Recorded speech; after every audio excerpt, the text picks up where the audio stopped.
Greetings, ladies and gents, and welcome to this narration of the web series 3 Fleets. This is the finale. If you're new to the series, there is a playlist listed down below.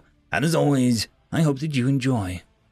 Chapter 15, A Man of Conscience and of Conviction. Good morning, Admiral, Captain Moore said as he entered the room. The Admiral was already seated in the small conference table. Morning, Captain. What's so important that you had the guards get me up an hour early? Last night after dinner, the prosecutor contacted me. He is offering a deal. You plead guilty, and he'll make sure that you get a life imprisonment at one of the better facilities. Quite nice, from what I hear. And, the rest of it? Humanity will have to surrender the fleets, most of them anyway, and we'll be allowed to keep a few ships for defense. We'll also have to turn over all data we recovered from the Tertiac. We'll be quarantined in our solar system, but under the protection of the Invalid Union. The Admiral looked off to the side and thought for a moment. There was a lake not far from where I grew up. Everyone said that it was fed by an underground spring. Don't know if that's true, but the water was always so clear and cold. Even at the height of summer, it rarely got above 20 C. It was difficult to get to. Even the locals rarely went there. But I couldn't get enough of it. It was quiet, and I could be alone most of the time, anyway. I'd take a packed lunch and stay up there all day whenever I could sneak away from school or home. There was an old tree that should have fallen years before that hung over the lake. I'd spend hours climbing that tree and jumping into the freezing water. Even now, I remember what that first blast of cold water hitting my skin felt like. The Admiral looked up at the Captain. I am aware that I am very many more days behind than ahead of me. Sitting in my cell, I have my thoughts to keep me company, and my thoughts have been drawn back to that lake. I miss that lake. I'm not even sure it exists anymore, except in my memories. Should I take the deal, Admiral? Earth isn't going to give up their ships so easily, Captain. The trial will conclude today, sir. Once we make our closing arguments, it goes to Parliament, and there's nothing we can do after that.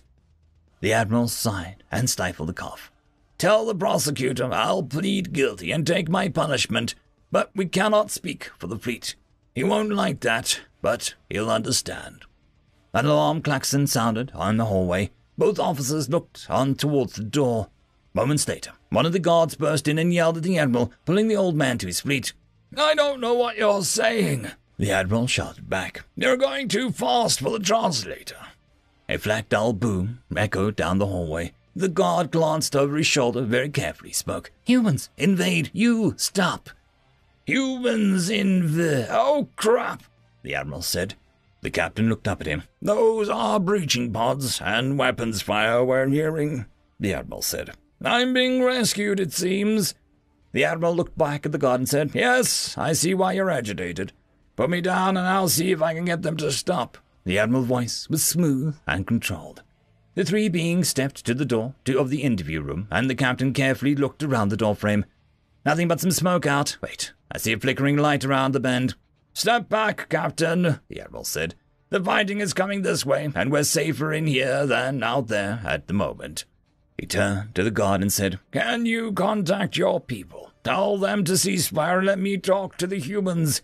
You know escape, the guard said. No, not trying to escape. But I can't very well ask my people to stop shooting when your people are shooting at me. The guard pondered that for a moment, then pulled out a communicator from his belt. His words were too fast and too dense for the translator to keep up with, so the Admiral only picked up a few bits here and there. Okay, it's done. Outside, contain humans, you talk. The guard thrust his meaty hand out, offering the communicator to the Admiral. All forces, this is Admiral Cheng. Ceasefire! I say again, ceasefire! The Admiral heard a distant sounds of battle slowly die off. All right, I want a representative of each side, someone with authority to negotiate. Union forces, let's meet in Parliament room. Human forces, just have the Union forces show your negotiator where to meet. We're all operating under a flag of truce. No attacks until negotiations are ongoing. The Admiral clicked off the communicator and tossed it back to the guard. What's your plan? The Captain asked.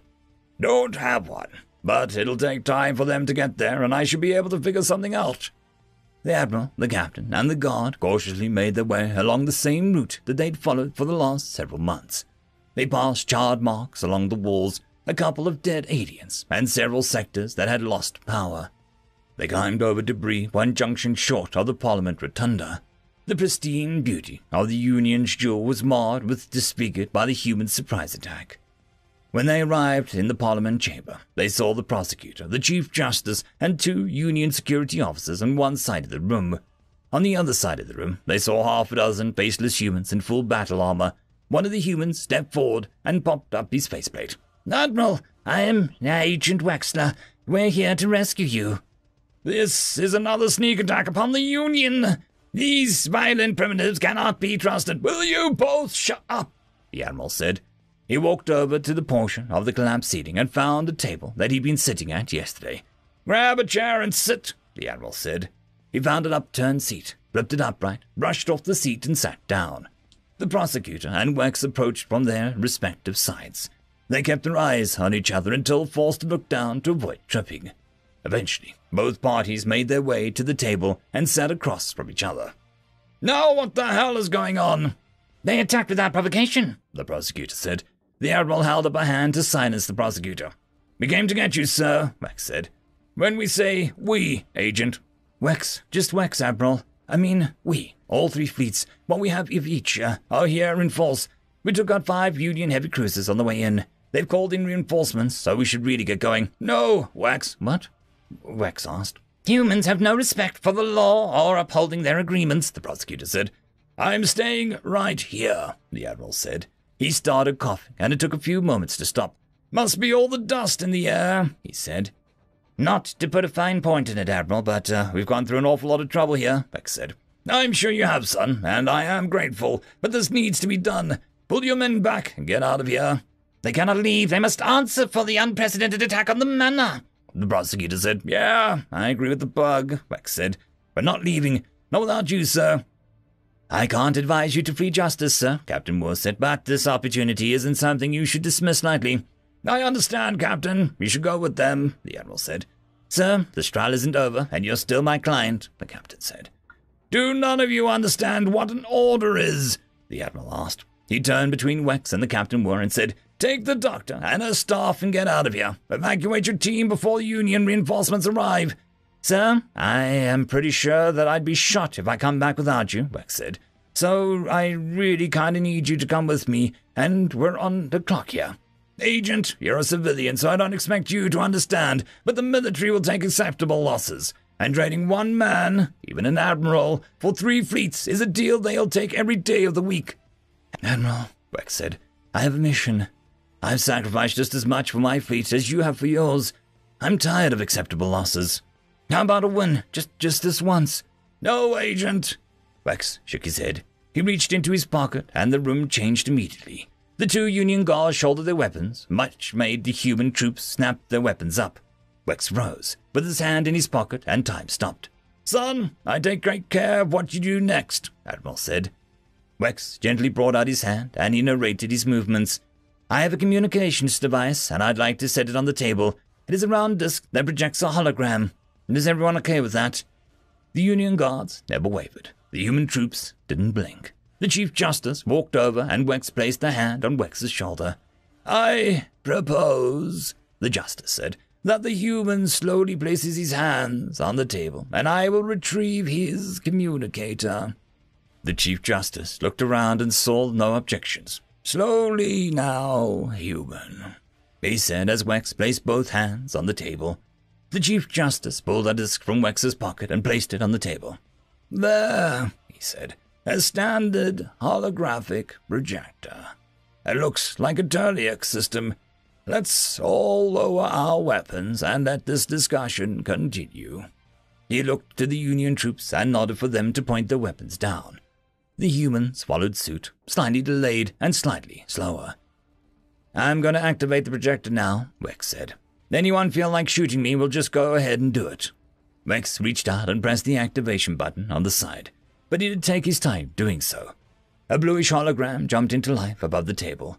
2 ships' bridges were visible side by side. A woman with long graying hair stepped into view on the left, and a stocky man with a heavy brow turned to face the camera on the right. "Admiral Orlov, Admiral Paulson," Admiral Cheng greeted them. "Fleet Admiral Cheng," Admiral Orlov said. "Task Force Fidelity stands ready to execute your orders." Admiral Cheng noted the increase in rank that she had slipped in. "As does Task Force Defiance, Fleet Admiral," Admiral Paulson said. Fleet Admiral Cheng. The title placed him over the other two admirals, giving him complete control of the combined forces of humanity. He could order total war against the Union, wiping out their capital and political leadership with a word. He could unleash a living hell across the stars just by saying words. For that moment, he was the most powerful human alive, the most powerful man who had ever lived. Weapons that were unthinkable even a generation ago stood ready to impose his will. A feeling of history, of being at a crossroad that would determine the destinies of countless lives, pressed down upon him like a physical weight, but only for a moment. "Admirals, aye," the admiral started. He stopped and looked down and blinked to clear his eyes before looking back up at the holograms. "I thank you for what you've done here, and I am glad I am not forgotten." He coughed into his hand. "But I will be staying. Please recall your people and stand down." "Sir, are you sure?" Admiral Orlov asked. "Admiral Natalia, yes, I am sure," Fleet Admiral Cheng said. "Sir," Admiral Paulson said, "the Union will not react well to this." "No, Julian, I expect they won't. That's why I'm charging you both with ensuing humanity's survival. Tell Commander. Tell them that's what always has been the most important. Fidelity, defiance, and vengeance, they're all just facets of survival.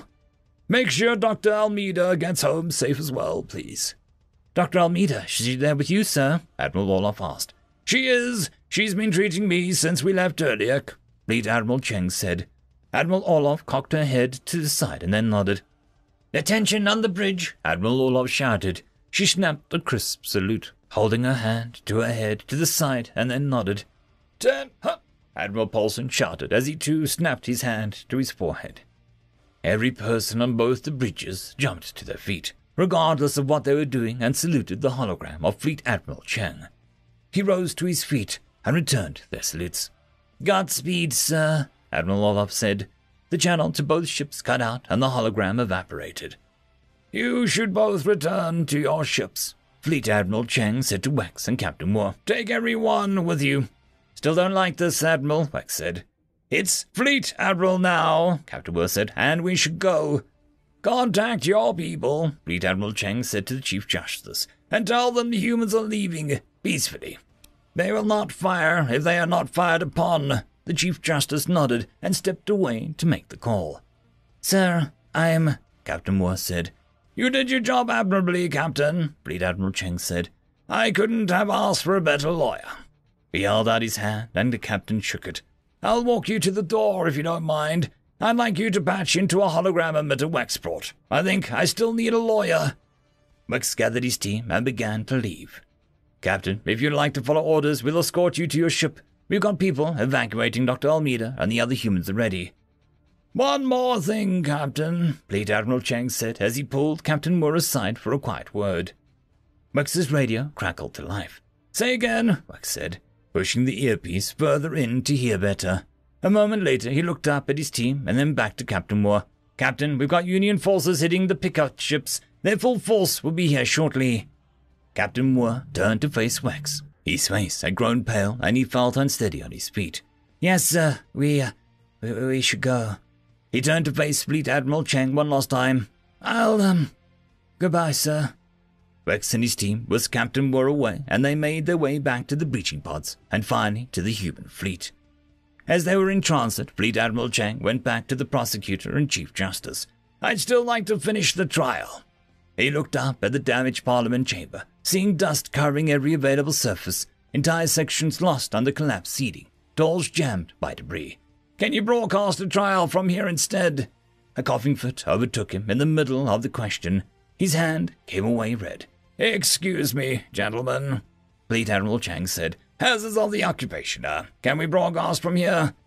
"If the pickups aren't too badly damaged, yes," the prosecutor said. "What of your representation?" "He'll tie in from the ship. We're pretty much done, though. so it shouldn't be too hard for him. When Captain Moore was settled aboard the human warship, when the prosecutor had set up a second table for his own use, and when the Chief Justice had found a chair to use and a chunk of masonry as used as a gravel, the trial resumed.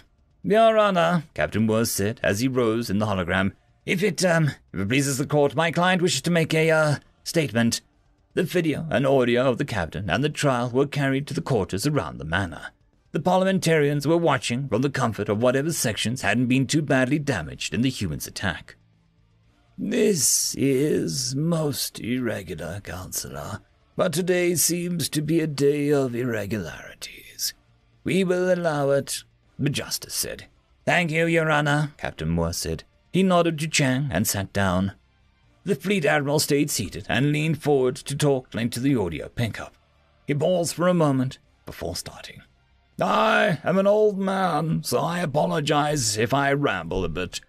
When I was a young man, I dreamed of travel and adventures as young men do. I dreamed of excitement and intrigue.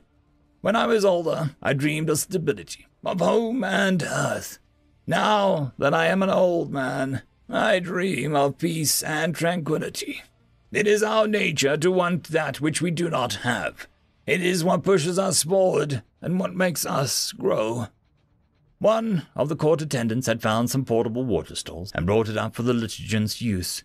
The Fleet Admiral paused to take a sip of water. The rim of the glass turned pinkish when the Admiral set it down.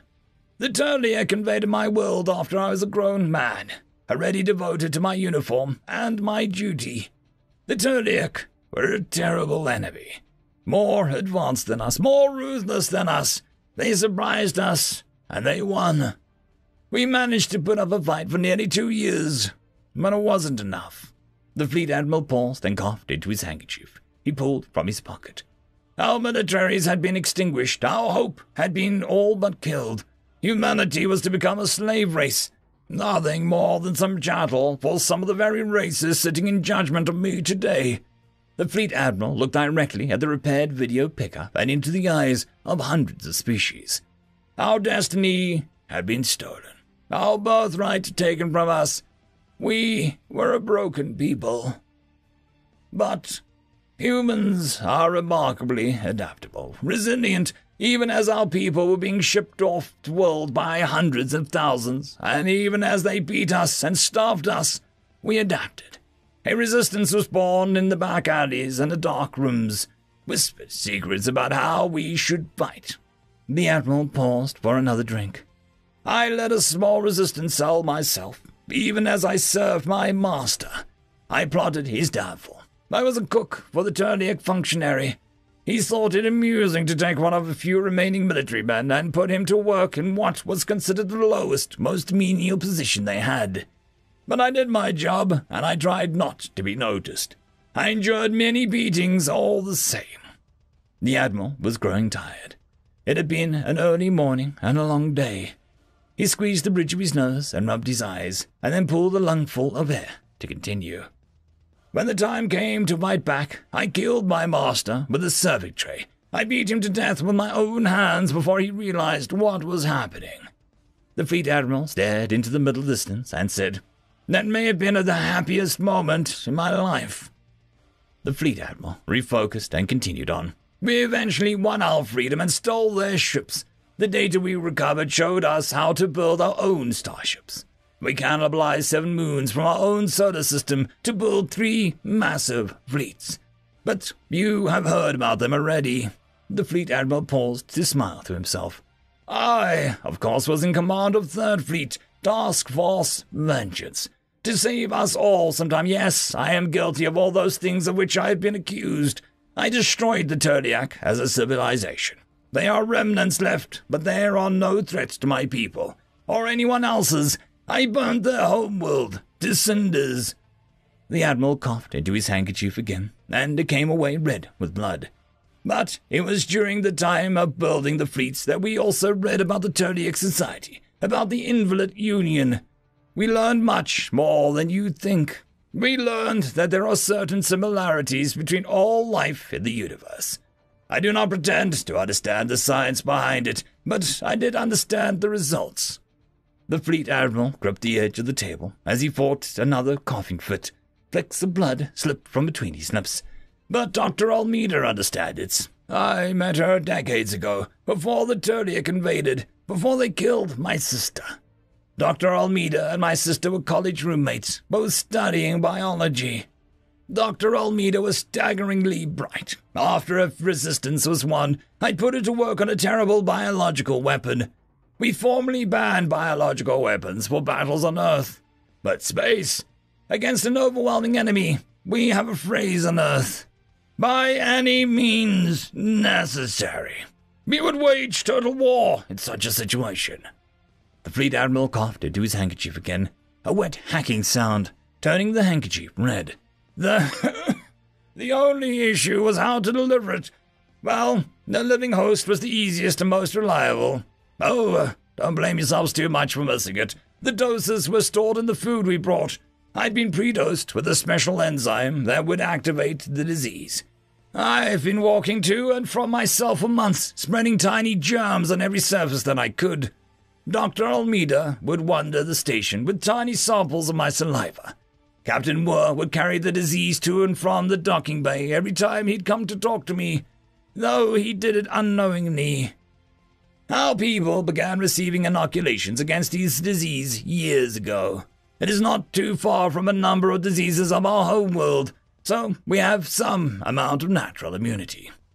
Except for me, I was patient zero, and I needed the full brunt of the disease to properly incubate it. This disease has now spread to every planet in the Union. The doctor tells me it has a long incubation period to maximize its spread. You are contagious the entire time. This manor of yours is an important travel hub. It was an ideal place to infect the galaxy. The parliamentarians and diplomats here carried the seeds of their species' destruction every time they went home. The admiral coughed blood into his handkerchief again, and the prosecutor looked on in horror.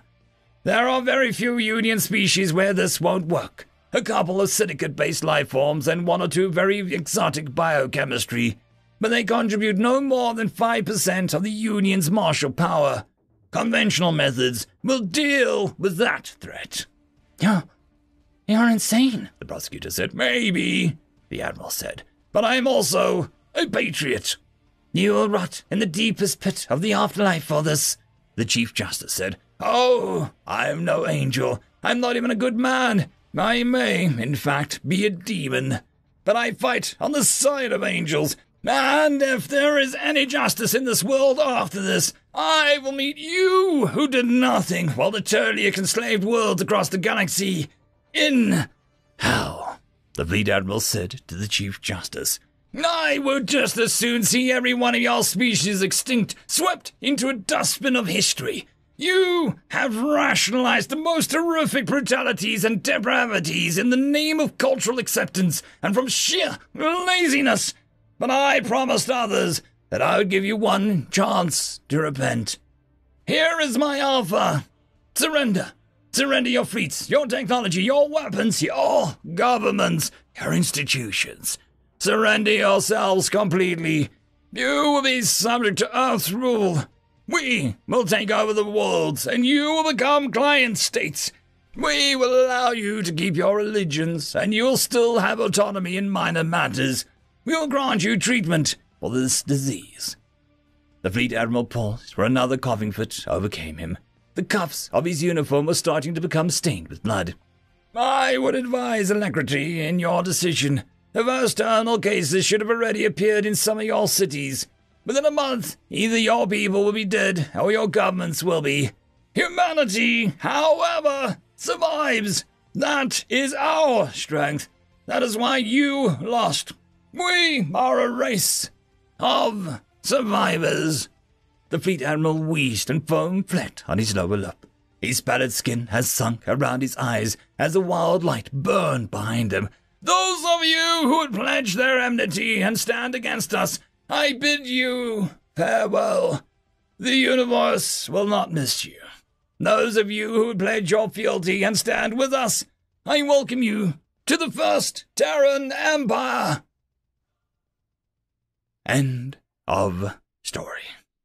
This is a special thank you to the one, the only, the legendary Eric Hino, who has become the only Tier 6 patron.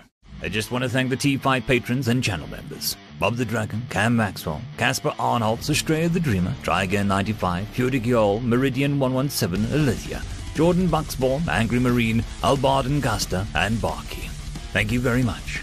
And that, my friends, concludes this video. I hope that you enjoyed. There are links down below, both to support this channel and for the author of this fiction. Anyways, I hope you all have a fantastic one, and I'll see you next time. Cheers.